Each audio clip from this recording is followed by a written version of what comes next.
আসসালামু আলাইকুম রহমতুল্লাহ। বাংলাদেশ থেকে যারা গৃহকর্মী ভিসা আসে বিদেশে, বেশিরভাগ মেয়েরা হচ্ছে হয় স্বামী ডিভোর্স দিয়ে দিয়েছে, আর না হয় স্বামী কাজ করে না, আর না হয় বিভিন্ন ধরনের স্বামীর নির্যাতনের শিকার হয়ে তারা বাধ্য হই প্রবাস জীবনে আসতে আর প্রবাসে আসার জন্য। বিশেষ করে সবচেয়ে বেশি বাংলাদেশ থেকে যারা আসে গৃহকর্মী ভিসা বলেন বা কোম্পানি ভিসা বলেন, বিশেষ করে মেয়েদের ক্ষেত্রে এরকমটা হয়ে থাকে। 2টা বাচ্চা, 3টা বাচ্চা, 4টা বাচ্চা, হ্যাঁ, বাচ্চাদেরকে দেখশন করে না, বা স্বামীর যে দায়িত্ব সেই দায়িত্ব ঠিকমতো না পালন করার কারণে কিন্তু তারা পেটের দায়ে বাধ্য হচ্ছে বিদেশে আসার জন্য। এবং বিদেশে আসার পরে তারা বিভিন্ন সময় বিভিন্ন নির্যাতন, নিপীড়ন কিংবা বিভিন্ন সময় দালালের হাতে পড়ে যায়। বিভিন্ন সময় তারা উকিলের হাতে মারধরের শিকার হয়। এরকমভাবে কিন্তু যারা বাংলাদেশ থেকে আসতেছে মেয়েরা, তারা হচ্ছে। তো একটা বিষয় হচ্ছে, তারা পেটের দায়ে বিদেশে আসতেছে, আমরা কিন্তু অনেক সময় সম্মানও করি না তাদেরকে, বা অনেক সময় আমরা কাজের মেয়ে, হাদ্দামা, এই সেই বিভিন্ন ধরনের কটূক্তি করে তাদেরকে কমেন্ট করি, বা সাইবার বোলিং করে থাকি তাদেরকে। ওইটা হচ্ছে বাস্তব কথা। অনেক সময় দেখি অনলাইনে, টিকটকে বলেন বা সোশ্যাল মিডিয়াগুলোতে, এই বিষয়গুলো সবচেয়ে বেশি চোখে পড়ে, যে একটা মেয়েকে হাতদামা বলে বা কাজের মেয়ে বলে, এই সমস্ত যে সাইবার বোলিং, এই বোলিংগুলো তাদেরকে করে থাকে। তো দেখেন, মেয়েরাও অনেক সময় সৌদি আরবে আসলে বা মধ্যপ্রাচ্য দেশ বা প্রবাসে আসলেই তারাও তাদের যে কন্ট্রোল, সেই কন্ট্রোল তারা ওভার করে নেই। কারণ তারাও বুঝতে পারে না যে আমি কি করতেছি, বা আসছি আমি টাকা কামানোর জন্য, আমি পেটের দায়ে আসছি। তো আমার একটা ভবিষ্যৎ, কিংবা আমার বাচ্চা থাকলে বাচ্চাদের ভবিষ্যতের কথা চিন্তা করে আমি কিভাবে ভালোভাবে সময়টা কাটিয়ে যাব, বা প্রবাস জীবনটা যাতে আমার সুন্দর যায়। তারাও বিভিন্ন সময় বিভিন্ন ছেলেদের সাথে রিলেশনে লিপ্ত হয়ে যায়। এবং বিভিন্ন সময় দেখি যে মেয়েরা অনলাইনে এসে কান্নাকাটি করতেছে, তাদের হাত কেটে নিচ্ছে, হ্যাঁ, তাদের হাতে নাম লিখতেছে।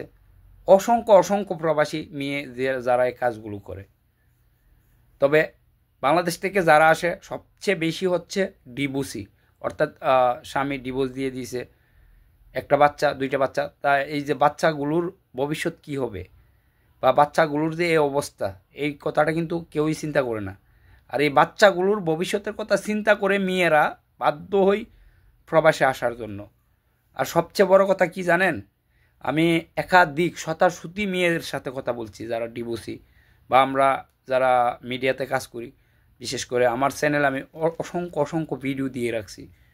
তো তাদের ভাষ্য হচ্ছে, ভাই, একটা মেয়ে যখন ডিভোর্স হয়ে যায়, সে তার বাবার বাড়িতে থাকে, সে যতই ইনোসেন্ট হোক না কেন, যতই ভালো হোক না কেন, হ্যাঁ, ডিভোর্সের পরে তার জীবনটা যে কতটা নরক সে বলতে পারে শুধু বাবার বাড়িতে থাকলে।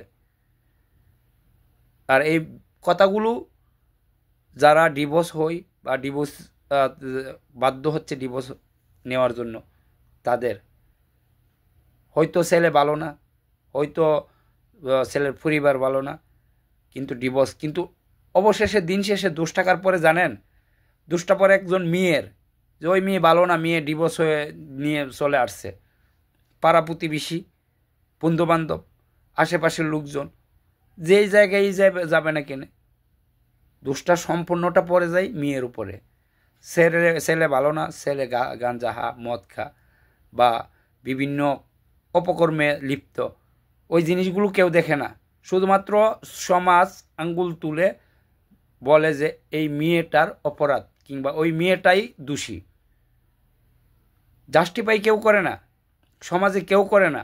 যেমন সাইবার বোলিং আমরা প্রায় সময় দেখি, যে অনলাইনের গুলোর মধ্যে আসলেই সাইবার বোলিংয়ের শিকার হচ্ছে প্রবাসী মেয়েরা, হাতদামা বলে, এই বলে, ওই বলে, এই সমস্ত কথাগুলো যে বলে না, আসলে আমরা দূর থেকে কিন্তু একটা মানুষের ভিতরে ঢুকতে পারি না, কিংবা একটা মানুষের কষ্ট বুঝতে পারি না, কিংবা একটা মানুষ সে কিসের জন্য, কোন উদ্দেশ্যে সে দেশ থেকে প্রবাসে চলে আসছে একটা মেয়ে মানুষ হয়ে, ওই কথাটা আমরা কেউই চিন্তা করি না। শুধুমাত্র আমরা সাইবার বোলিং করে আমি হয়তো মজা পাই, আপনি হয়তো মজা পান, কিন্তু যে মেয়েটাকে করতেছেন বা যাদেরকে করতেছেন তাদের মনে কতটা কষ্ট আসতেছে ওইটা একটু ভেবে চিন্তে করে তারপরে কমেন্ট করবেন। বিশেষ করে 2 বছর 3 বছর হচ্ছে সৌদি আরবে, বা 6 মাস 1 বছর হচ্ছে, আইসা বিভিন্ন টিকটকার হয়ে যায়, বিভিন্ন সোশ্যাল মিডিয়াতে বিভিন্ন যে কন্টেন্টগুলো তৈরি করে সমালোচিত বা অরুচিপূর্ণ, এই যে সকল কন্টেন্টগুলো যারা তৈরি করে তারাই এই বিবাদটা অনলাইনে সৃষ্টি করে সবচেয়ে বেশি। তো একটা কথাই বলবো অবশেষে, আমি যেমন প্রবাসী, একজন মেয়েও প্রবাসী, আপনিও প্রবাসী। আমি যেমন দেশে রিমিটেন্স পাঠাচ্ছি, আপনিও পাঠাচ্ছেন, একজন মেয়েও কিন্তু রিমিটেন্স পাঠাচ্ছে।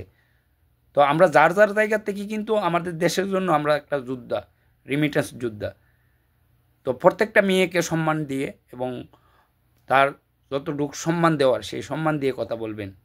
হয়তো আপনার সাথে বাদ বিবাদ হতেই পারে, হয়তো আপনাকে একটা মেয়েকে আপনার ভালো নাও লাগতে পারে, কিন্তু একটা বিষয় কি জানেন, আমরা তাদেরকে নিয়ে যে সমালোচনা করি, এই সমালোচনাগুলো যদি একটা লিমিটের মধ্যে থাকে তাহলে কোনো সমস্যা নেই। সমালোচনা আপনিও আমার করতে পারবেন বা আমি আপনার করতে পারবো, তবে একটা লিমিট রেখে। কিছু কিছু বিষয় যখন অনলাইনে দেখি বা ফেসবুক, ইউটিউবে অথবা টিকটকে দেখি, তো প্রায় সময় আমি অবাক হয়ে যাই যে মানুষ এতটা নিচে কীভাবে নামতে পারে। আমি আজকে নতুন না, 2009 সাল থেকে ফেসবুক চালাই, আর ওই সময় অন্য কোনো মাধ্যম ছিল না। টিকটক তো ওই দিন বের হয়েছে। ইউটিউব সর্বপ্রথম ছিল ইউটিউব, তারপরে হচ্ছে টিকটক। এই যে এই প্ল্যাটফর্ম, 2টা প্ল্যাটফর্মই সবচেয়ে জনপ্রিয় ছিল। তো বিভিন্ন সময় বিভিন্ন কাজ দেখে আসলে নিজেও আশ্চর্য হয়ে যায় যে মানুষ এত নিচে কীভাবে নামতে পারে। তো যার যার জায়গার থেকে সবাই সম্মানী ব্যক্তি, মেয়েদেরকেও সম্মান করবেন আর মেয়েরাও ছেলেদেরকে সম্মান করবেন। এসে সৌদি আরবে আসছেন কাজ করার জন্য, কাজ করবেন আপনার পরিবারের জন্য, আপনার ছেলে মেয়ের জন্য, অথবা আপনার মা বাবার জন্য। এন্টারটেনমেন্ট অথবা আপনি মজা করার জন্য বা সময়কে এনজয় করার জন্য আসছেন, ইউটিউবে ঢুকেন, ফেসবুকে ঢুকেন অথবা টিকটকে ঢুকেন, তবে এতটুকের ভিতরেই সীমাবদ্ধ থাকেন। কোনো রিলেশন এক্সট্রা বা কোনো পরকীয়া লিপ্ত হয়ে এগুলো কাজ কখনো করবেন না। করলেও অবশেষে আপনাদেরকেই ভুগতে হবে, কারণ শতকরা 99% মেয়েরাই যারা রিলেশন করে প্রবাসে, তাদের এই রিলেশনগুলো টিকে না। শতকরা 99% লোক, যদি 1% টিকে। হয়তো আপনি এনজয় করতেছেন, একটা ছেলের লোকে চলে আসছেন এক সৌদির বাসার থেকে, আপনাকে ভালো রাখতেছে, রুম ভাড়া নিয়েছেন, আপনি থাকতেছেন, খাচ্ছেন, ঘুমাচ্ছেন, খুব ভালো মনে হচ্ছে, কিন্তু অবশেষে যখন দিন শেষে দেশে যাবেন না, আপনি আপনার রাস্তা নামতে হবে, আর আপনি যার সাথে এই কাজগুলো করতেছেন সে তার রাস্তা নামবে।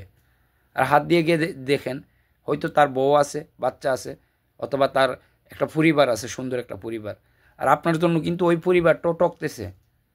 তো এই বিষয়গুলো মাথায় রেখেই যারা প্রবাসে আছেন বা যারা আসবেন, যে কোনো কাজ করবেন। আশা করি সকলে বুঝতে পারছেন। ধন্যবাদ সবাইকে।